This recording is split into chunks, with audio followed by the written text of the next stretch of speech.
Hello viewers, back to my channel. আজ আমি আপনাদের সামনে নিয়ে এসেছি মুখে স্বাদ লেগে থাকার মতো একটি পায়েসের রেসিপি। তবে এই পায়েস চাল দিয়ে নয়, তৈরি করব চাল কুমড়ো দিয়ে। আশা করছি রেসিপিটি আপনাদের ভীষণ ভালো লাগবে। চলুন তাহলে দেখা যাক কি করে তৈরি করব। চাল কুমড়োর পায়েস তৈরি করার জন্য আমি এখানে নিয়েছি 4 টুকরো চাল কুমড়ো। চাল কুমড়োর পিছনের কোষাটা এমনভাবে ফেলেছি যাতে সবুজ রংটা একদম না থাকে, একদম সাদা অংশটা বের করে নিয়েছি। বিচির দিকটাও ভালোভাবে ফেলে দিয়েছি, তারপর ধুয়ে নিয়েছি। এখন এগুলোকে গ্রেটারে গ্রেট করে নেব। এই গ্রেটারের একটা দিকে বড় ছিদ্র আছে, একটা দিকে ছোট ছিদ্র। আমি ছোট ছিদ্রের দিকটা দিয়ে গ্রেট করব। ছোট ছিদ্রের দিকে গ্রেট করলে কি হবে, চাল কুমড়োটা খুব মিহি হবে এবং দুধের সাথে খুব ভালোভাবে অ্যাডজাস্ট হবে। তা না হলে বেশি বড় বড় করে চাল কুমড়োটা কুচি করলে দুধ একদিকে থাকবে, চাল কুমড়ো আরেক দিকে থাকবে, মানে দুধের সাথে ভালোভাবে মিশবে না। আর আপনারা চেষ্টা করবেন খুব বেশি বয়স্ক চাল কুমড়ো দিয়ে পায়েস না করতে, কারণ বয়স্ক চাল কুমড়োতে খুব বেশি টক ভাবটা থাকে এবং এটাকে বারবার ধুয়ে ধুয়ে টক ভাবটা দূর করতে হবে। এতে সময় নষ্ট হবে, খেতেও তেমন ভালো লাগবে না। তাই মাঝারি রকমের চাল কুমড়ো নেবেন, যেটা বেশি কচিও না একদম, আবার বয়স্কও না।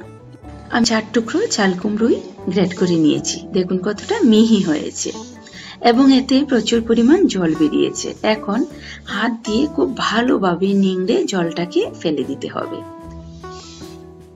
এই চাল কুমড়োটা যেহেতু বয়স্ক না, তাই এতে টক ভাবটা নেই। আমি সেজন্য আর ধুবো না, ভালো করে জলটা এমনিতেই নিংড়ে নেব। তবে বয়স্ক হলে অবশ্যই ভালোভাবে কয়েকবার ধুয়ে নিতে হবে। আপনারা গ্রেট করার পর একটু মুখে দিয়ে দেখে নেবেন, যদি টক ভাব থাকে তাহলে ভালো করে ধুয়ে নেবেন, তা না হলে ধোয়ার দরকার নেই। আমি সবটাকে জল নিংড়ে 1 কাপ পরিমাণ বের করে নিয়েছি। আপনাদের সুবিধার্থে আমি মেজারমেন্ট কাপে দেখিয়ে নিলাম কতটা চাল কুমড়ো নিচ্ছি। এখন আমি চুলায় একটা প্যান বসিয়ে 2 চামচ ঘি দিয়ে দিলাম। ঘিটাকে একটু ঘুলিয়ে এখন আমি কিছু কাজু এবং আমন্ড ভেজে নিচ্ছি। এই ভাজা বাদামের অর্ধেকটা আমি প্রথম দিয়ে দেব পায়েসের মাঝে, বাকি অর্ধেকটা দেব গার্নিশিং এর সময়। আপনারা যদি বাদামটাকে ভাজতে না চান তাহলে কাঁচাও দিতে পারেন, তবে ঘিয়ে ভাজলে বাদামগুলো খেতে অনেক বেশি মজাদার হয়। বাদামগুলোকে ঘিতে ভেজে নিলাম, এখন ঘি থেকে তুলে নিচ্ছি।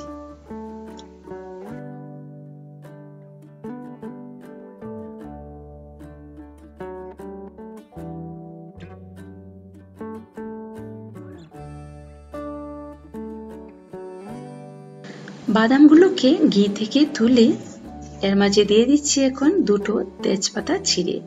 এলাচটাকে আমি গুঁড়ো করে পরে দেব। আপনারা চাইলে এখন তেজপাতার সাথে এলাচ দিয়ে দিতে পারেন। তেজপাতাটা একটু ভেজে দিয়ে দিলাম গ্রেট করে রাখা চাল কুমড়ো। এখন চাল কুমড়োটাকে ঘিয়ের সাথে ভালোভাবে মিশিয়ে কিছুক্ষণ ভেজে নেব, যাতে চাল কুমড়োর কাঁচা ভাবটা দূর হয়ে যায়, মানে চাল কুমড়োর কাঁচা গন্ধটা যেন দূর হয়ে যায় এবং এর ভেজা ভাবটাও যেন দূর হয়ে যায়।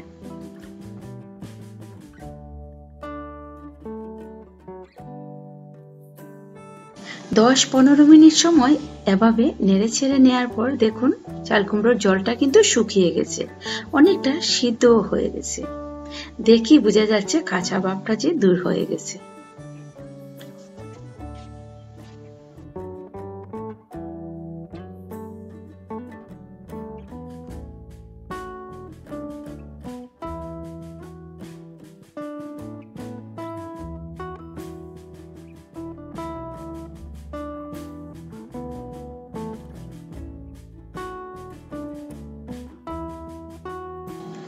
আর ভাজবো না, এখন এর মাঝে দিয়ে দিচ্ছি আগে থেকে ফুটিয়ে কিছুটা ঘন করে রাখা 1 লিটার দুধ।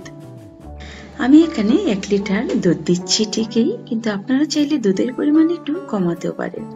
তবে বেশি দুধ থাকলে কি হবে, দুধটা যত ঘন হবে পায়েসের টেস্টটাও তত বেশি ভালো হবে। আমি এখন দুধের সাথে চাল কুমড়োটাকে মিশিয়ে নিচ্ছি।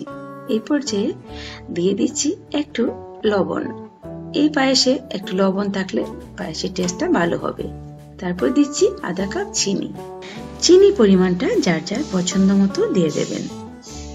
এখন আমি চিনি আর লবণটাকে দুধের সাথে ভালো করে মিশিয়ে কন্টিনিউ নেড়ে দুধটাকে ঘন করে নেব। দুধটা ঘন হওয়ার সাথে সাথে চাল কুমড়োটাও ভালোভাবে সিদ্ধ হয়ে যাবে। তবে আগুনটা কিন্তু বেশি বাড়ানো যাবে না, কারণ দুধ কিন্তু খুব তাড়াতাড়ি উতলে পড়ে যায়। আগুনটাকে মিডিয়ামে রেখে এভাবেই কন্টিনিউ নাড়তে হবে, যাতে করে নিচের দিকে লেগে না যায়। এবং সাইডে যে সরের মতো পড়েছে সেটাকেও পায়েসের সাথে মিশিয়ে নিতে হবে, তাহলে দেখবেন পায়েসটা খেতে আরো বেশি ভালো লাগবে। পায়েসটা কিন্তু এখন অনেকটাই ঘন হয়ে গেছে, এর থেকে বেশি ঘন করতে হবে না, তাহলে নামালে কিন্তু একদম ছাকা হয়ে যাবে। এই পর্যায়ে দিয়ে দিচ্ছি কিছুটা এলাচ গুঁড়ো। এলাচ গুঁড়োটা শেষ পর্যায়ে দিলে পায়েসে এলাচের ফ্লেভারটা পুরোপুরি থেকে যায়। আর আস্ত না দিয়ে আপনারা চেষ্টা করবেন গুঁড়ো করে দিতে, তাহলে দেখবেন খুব ভালো লাগবে। সাথে দিয়ে দিচ্ছি কিছুটা কিশমিশ, আর দিচ্ছি ভেজে রাখা কাজু এবং আমন্ড। এগুলো দিয়ে একটু নেড়ে নিচ্ছি। বেশ, তৈরি হয়ে গেল মুখে স্বাদ লেগে থাকার মতো অসম্ভব মজাদার চাল কুমড়োর পায়েস। এই পায়েস যে একবার খাবে সে বারবার খেতে চাইবে। ভিউয়ার্স, আজ তাহলে বিদায় নিলাম। আবার দেখা হচ্ছে নতুন কোনো রেসিপি নিয়ে। সে পর্যন্ত সবাই ভালো থাকবে।